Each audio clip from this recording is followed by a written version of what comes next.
šventai. Nu kaip, pasiruošę? Jo, pasiruošę, vartai stovi, laužas, kupolė, stebulė. Nu, jūs man stebuklas, miela Nijolė, tiek jėgų, tiek daug metų darot, auginate tą Lietuvą tais gražiais papročiais. Ačiū Jums labai. Miela Nijolė, iš kur tos jėgos? Kada pirmą kartą pradėjo? Patį pirmąjį kartą ant Kernavės piliakalnių, kai man buvo 18 metų. 1968 metais aš buvau jau baigusi pirmą kursą ir vyresnėje už mane absolventai Vilniaus universiteto, Jonas Rinkūnas, Vacys Bagdonavičius, mačiau Eugenija Šimkūnaitė, profesorių Česlavą Kudabą, Norbertą Vėlių, garsiuosius dzūkų dainininkus. Jie visi šventė Rasos šventę pagarsinuosius papročius ant Kernavės piliakalnių. Ir aš ten nuvažiavau. Tai čia kelintieji metai buvo, kai šventė? 1967 pirmą kartą, o aš nuvažiavau 68 metais, nes įstojau tik tai rudenį. Ir kas nutiko, įkrito į širdį, paveikė jūsų... Ir tai buvo, ko man reikėjo, ko aš visą gyvenimą ieškojau. Todėl, kad mano tėvelis visą laiką puoselėjo senas tradicijas. Jis gal nemokėjo paaiškinti, kodėl reikia pavasarį nutirpus sniegui vartytis, kodėl reikia suptis tam tikrų metų laikų, kodėl reikia tą ir tą, tačiau jis paprotį atsiminė, gal prasmės jau neatsiminė. Tai dėl to paskui aš jau pradėjusi bendrauti su tais vyresniais, Rasos šventę švęsti ir tada jau aš supratau prasmę, kodėl tą reikia daryti, o Rasos šventė man nepaprastai prigijo, pati gražiausia, pati iškiliausia, suvešėjusios gamtos, suvešėjusios augalijos. Tai Daukantas vadino vainykų šventę, būtent tai yra saulė pačiam aukščiausiam dangaus kalno skliaute pakilusi. Ir ta rasa, ne šiaip, mes priešinomės tarybiniam joniniam. Mes sąmoningai, todėl kad tos girtos joninės su alumi ir šašlikais tarybiniais laikais, tai buvo tai, prieš ką mes tokie tautiški, jaunimas tautiškas susipratę, reiškia, padarėme tas senovinės, atkūrėm pagal seniausias tradicijas, atkūrėme rasas su Jonu Trinkūnu arba kupolės šventę. Ir taip pat išmokome ir pradėjome skleisti per visą Lietuvą. Ir nepatiko tarybų valdžiai. Pradėjo mus persekioti, einam iki vartų. Pradėjo mumis,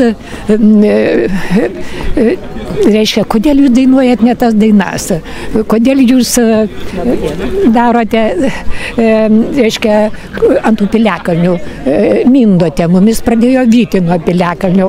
Autobusai nevažiuodavo tą dieną į Kernavę, būtinai, paskui tardydavo, klausinėdavo.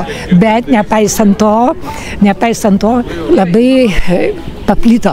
Ta šventė taip prigijo tarp jaunų žmonių, o pirma mūsų būrėja Eugenija Šimkūnaitė išmokino suprasti žolynų prasme. Tai va dabar lygiai tokie patys vartai, kuriuos mes Kernavėje pastatėme ir per kuriuos visada į tradicinę kalendorinę šventę reikia eiti pro šventinius vartus. Visada. Ir nepasiruošę. Va, kaip gražiai jums atrodo, kaip jums tinka. Nu tai kaipgi dabar šitiek darbo įdėta. Tai Vilniečiai būsite? Mes abudu Vilniečiai. Vilniečiai. Ir abudu labai šaunus draugai, daugybę metų. Trečio amžiaus universitete dalyvaujam renginiuose visokiuose. Ir kiekvienais metais čia atvažiuojate? Aš beveik atvažiuoju. O tai jau reiškia beveik 30 metų čia važiuojate? 26. 26. Panašiai, matai, dažnai būdavom Nemenčinėje ant piliakalnio, mes Rasos šventę. Seniau tai Kernavėje, aš pats kokį 10 metų vedžiau. Kernavėje tą šventę, kai Trinkūnas kažkur jau išėjo į kitas vietas. Iš kurio krašto būsit? Iš Vilniaus. Iš Vilniaus? Aš irgi. Vat labai smagu matyti ir jaunus veidus. O kuo ši šventė tau yra įdomi? Gal, kad vyksta šokiai ir aišku, galima, mama mano pėgoje dainuoja, tai smagu labai yra. Vaikinas dabar čia matau stovi. Labą dieną visiems. Malonu matyti. Dabar vyrukus pakalbinsiu. Sveiks, Robertai. Sveikas gyvas. Sveikas gyvas, malonu matyti patį. Ar čia pirmą kartą? Verkiuose taip. Verkiuose taip? Taip. Kur prieš tai buvo dingęs tada? Šiaip aš užsienį gyvenau daug metų. 17 metų ir dabar grįžau po 3 mėnesių pertraukos ir aš kartą įsiliejau taip į visą Romuvos gyvenimą. Romuvos gyvenimą? Ir iš kur apie tai sužinojote apie Romuvą? Iš tėvų. Iš tėvų? Taip. O tėvai, reiškia, domisi, ar jie tiesiog... Seka puslapį Alkas LT. Jono puslapį. Ir tenai buvo parašyta apie renginius ir taip pat sudalyvau, patiko. Ir įkrito į širdį kažkas, ar ne? Jo, nu tai dėl to ir grįžau į Lietuvą, kad lietuvybės kaip atrūko. Ir tas laukimas, kai lauki šventės, tas laukimas irgi tampa šventas, pasiruošimas tai šventė. Tai irgi yra apeiga net nuo tada, kai jau mintimis pradedi ruoštis, ką aš darysiu, ką pasiimsiu, ko man reikia, jau tada pradedi pereiti į tą būseną. Tai va tada prasideda ta apeiga, kuri virsta į tradicijas, ar ne? Ir dar apeigos metu mes išreiškiam tokią padėką dievams, padėką protėviams. Tai irgi žmogui kokia nauda, tai yra dėkojimas, yra laimės būsena. Laimės būsena, kaip įdomu. Laimės filosofija. Taip. Ir štai, niekur toli nereikia eiti pas jokius turbūt psichologus ir panašiai. Jeigu žmogus moka arba išmoksta pajusti, stebėti gamtą, turbūt ir savijautos žmogui visai kitokia, ar ne? Na, man galiu kalbėti apie save asmeniškai. Būna, kad jauti tokią nedarną viduje, tarsi, sakykime, kanklės ir išsiderinės stygos, bandai groti ir jos neskamba, per ausį eina. Būna taip ir vidus toks išsiderinės. Ir, po šventės jautiesi, kad viskas, visos stygos suderintos, viskas skamba labai gerai. Rezonuoja. Ir kartais net nebūtinai tą pajauti per apeigą, būna, kad kitą dieną tą labai ryškiai pajauti. Miela Evelina, kadangi aš girdėjau, kaip jūs dainuojate, ar galėtumėte vieną stulpelį sudainuoti kažkokią tai? Oi, čia labai sudėtinga dabar. Žinau. Nežinau, ką dainuoti. Ateik, padainuosi antrą balsą. Antrą balsą mes. Ateik, aš galiu nusivažiuoti, žinai, kai aš dirbu. Tu nenusivažiuosi, tu. Nu. Lauka. Kupolio rūtačiutą gal dainuojam. Gerai? Ai, man tik tai tiek, kad aš atkartoju. Bet kartu dviese. Jo, taip, su antrą balsą. Kupolio rūtačiutą,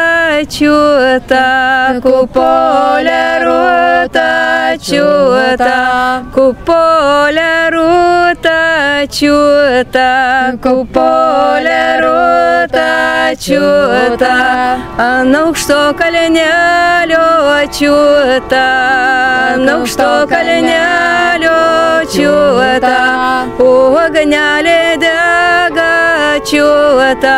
Ugnelė dega čiūta, kupolio rūtačiutą, kupolio rūtačiutą, ant aukšto kalnelio čiūta, ant aukšto kalnelio čiūta, žolinėliai kupačiuota, žolinėliai kupačiuota, kupolio rūtačiutą, kupolio rūtačiutą, saulelė šoka čiūta, saulelė šoka čiūta, kupolio rūtačiutą, kupolio rūtačiutą,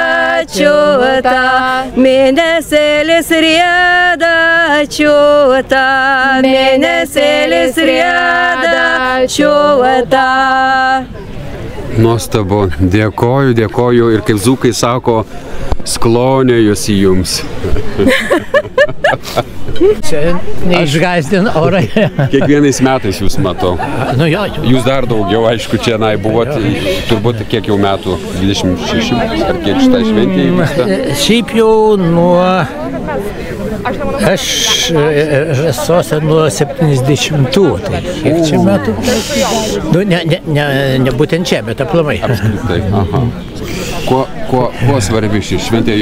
Kiekvienais metais jūs fiksuojate, daug fotografijų esate padarę, profesionalus fotografas ir tikrai galima gražėtis tomis gražiamis akimirkomis. Ir kodėl vis tiek kiekvienais metais atrodo lyg tas pats būtų, bet kažkas kitaip yra? Nu taip, iš tikrųjų, kažkas kitaip. Nu, svarbiausia tai ką, žmonės keičiasi, vaikai, kurie buvo anksčiau maži, dabar jau jaunimas ir per visą šitą periodą, kol aš fotografuoju, tai jau gal pirmieji vaikai, kurie buvo jau gal ir anūkų turi, daug metų praėjo, kelios kartos keičiasi.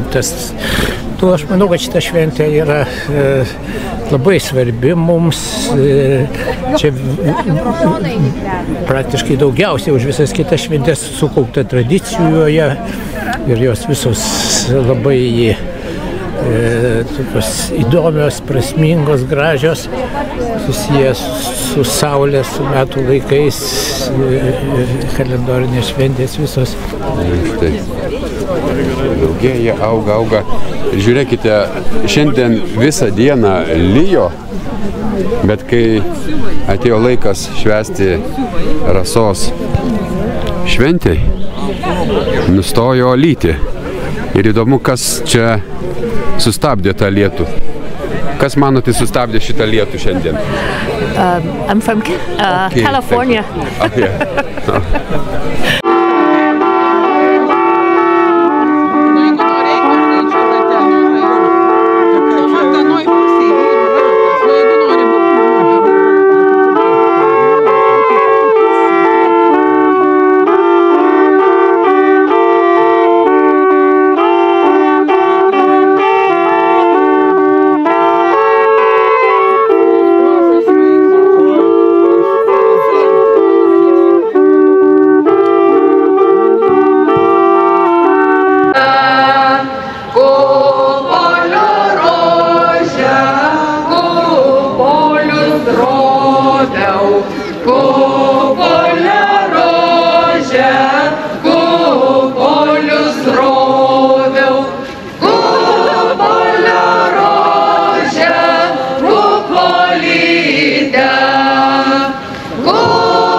Skamba,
lai jūsų kluonai, svirnai ir klėtis būna visko pilni, lai kiekvienas grūdelis jums neša 100 grūdelių.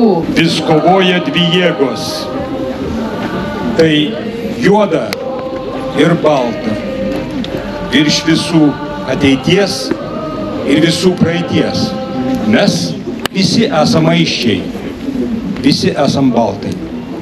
Nuo paties užgimimo lik savo mirties.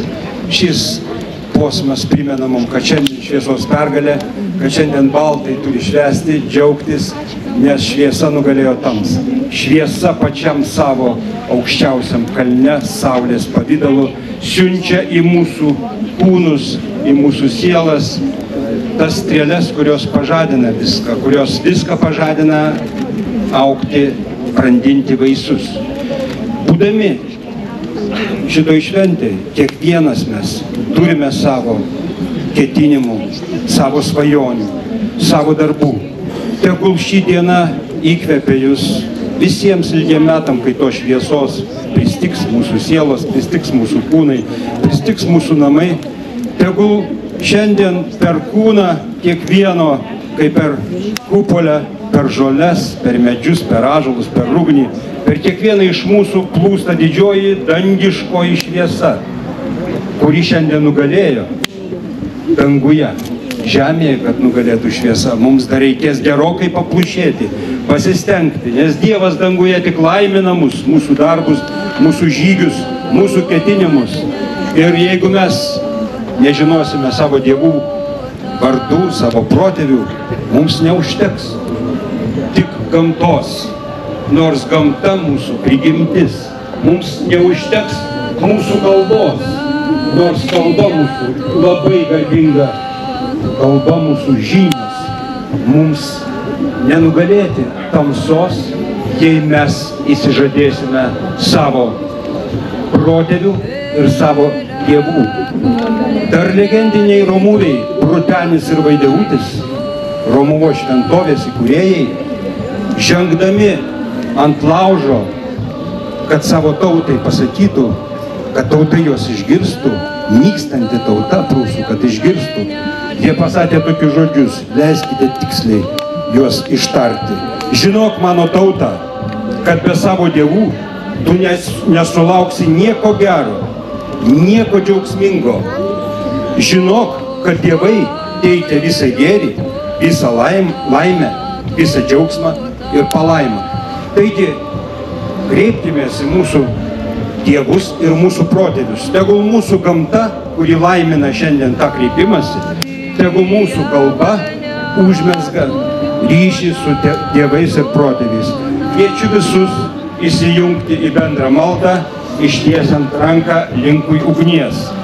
Po žodžių aš ištarkite labai garsiai savo vardą, kad dievai girdėtų. Kasgi kreipiasi į juos? Aš, Jonas, atėjau čia protėvių pramintų keliu. Dabar mano pareiga tęsti šį kelią.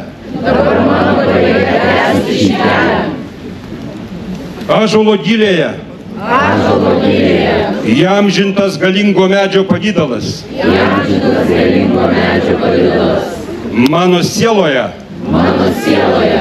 įspausti protėvių priesakai. Aš trokštu pažinti juos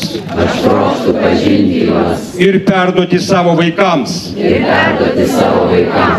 Stodamas prieš šventą Romuvos ugnį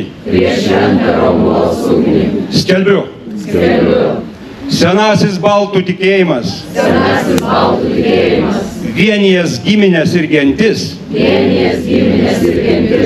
ilgus amžius gelbėjęs ir įkvėpęs tautą, dabar yra čia, mano širdyje. Te padeda man protėvių vėlės ir didieji dievai,